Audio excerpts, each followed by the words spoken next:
America is known for its freedom of speech and tolerance of political debate. Yet, there was an interlude in the mid-20th century in which political nonconformity was not tolerated and debate was squelched. Spurred by Senator Joseph McCarthy, the U.S. government took extreme steps to root out and punish those suspected of being communists.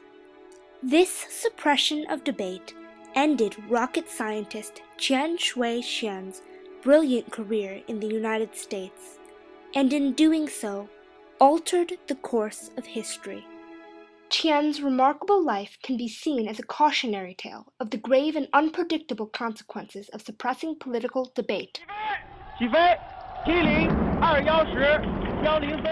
On October 8, 1956, the People's Republic of China opened its first rocket institute.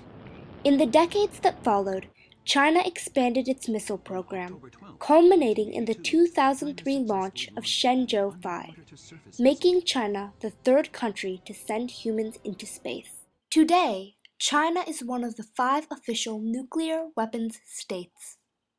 Qian Shui-Qian is regarded as the father of Chinese rocketry, but he was once one of the most accomplished rocket scientists in America. How did a founder of the United States Jet Propulsion Laboratory become the father of Chinese rocketry?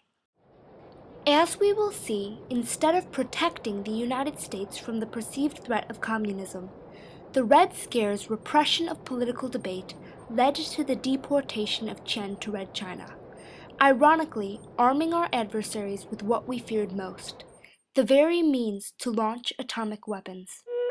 Qian Shui-Qian was born in 1911 in Hangzhou, China, into a scholarly family of royal lineage. A quiet but brilliant student, Qian excelled at the most selective schools. In 1934, Qian received the prestigious U.S.-funded Boxer Rebellion Scholarship, which provided for 3 years of study in the United States.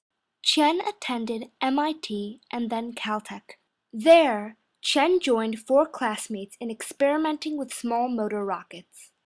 Nicknamed the Suicide Squad, this group was the informal beginnings of an operation that would later become the United States' major rocket development facility, the Jet Propulsion Laboratory. As Qian began to make a name for himself in the United States, Mao Zedong was consolidating his power over the Communist Party in China. Qian's career flourished. He became a professor of aeronautics at both Caltech and MIT, received top security clearance as a Pentagon consultant, and was recognized as one of the world's leading jet propulsion experts. In 1949, Qian applied for citizenship and started a family. The same year, Qian was offered the directorship of jet propulsion research at Princeton and Caltech. He chose Caltech and returned to Pasadena, though due to restrictive covenants in house deeds against non-whites, he was unable to purchase a home. Qian's fame spread. He became known for his daring prediction, publicized in Popular Mechanics magazine, that there would be men on the moon within 30 years. While Qian's career was thriving, an ominous political movement was afoot in America, one that would change the course of his life. A sweeping witch hunt, the Red Scare, led by Senator Joseph McCarthy, fanned American fears of foreign communist infiltration. McCarthyism destroyed the careers of many accused of being communist subversives. To speak out with different social or political points of view was to risk condemnation as a communist, so many gave in to a stifling conformity. Public debate was suppressed. In February 1950, the People's Republic of China, now communist, signed a military pact with the Soviet Union. By November, China had attacked U.S. troops in Korea, which began 2 years of bitter fighting. In the United States, the FBI began to investigate the Chinese community, focusing on scientists with access to sensitive information. On June 6, FBI agents approached Qian for questioning. They believed that he had attended communist meetings at the home of a Caltech colleague, Dr. Sidney Weinbaum, whom the FBI suspected of being a communist. Qian denied that he and Weinbaum were communists, explaining that he had attended social gatherings at Weinbaum's home, not communist meetings.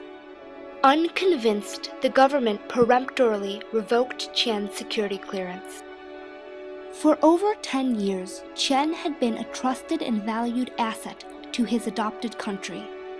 Now, without security clearance, unable to work, he deeply resented the sudden suspicion that had been thrust upon him.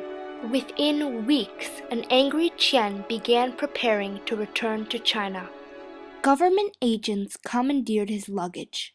Under McCarthyism, such seizure was not out of the ordinary. They found what they considered to be confidential documents. Qian was banned from leaving the country and arrested pending a hearing. He was supposedly going to take a case of documents back with him to China, and this case of documents was somehow the source of some of the allegations that were made against him. And there was nothing in those documents, according to Caltech, that was in any way sensitive. Meanwhile, Sidney Weinbaum was tried and convicted of perjury. Some brave Americans, including Nobel Prize-winning scientist Linus Pauling, came to the defense of both Weinbaum and Qian. At Qian's hearing, the evidence consisted largely of a testimony regarding a list of suspected communists that had Qian's name on it.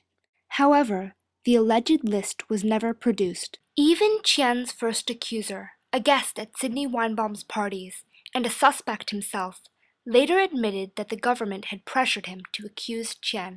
Despite the lack of solid evidence at his hearings, Qian was held under house arrest for 5 years, unable to work because he was not trusted, and unable to leave because he knew too much about the American weapons system. Hurt and angry, Qian wanted to return to China. But he did insist to his colleagues that he was not a communist and wanted to clear his name. Finally, in 1955, Qian and his family were returned to China in exchange for 11 American prisoners of the Korean War, as a result of the Wang-Johnson talks. Almost immediately upon his return to China, Qian began working for the Chinese government. Within 11 years, China had developed the capability to launch nuclear warheads. Did the U.S. government make an error in deporting Qian? This is controversial. According to Dan A. Kimball, the Undersecretary of the Navy at the time, it was the stupidest thing this country ever did. He was no more a communist than I was, and we forced him to go.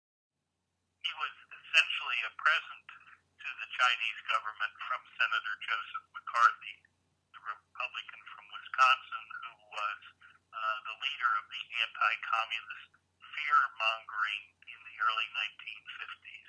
His life in the United States became essentially unbearable because he was suspected of leaking secrets and technological information to the communist government.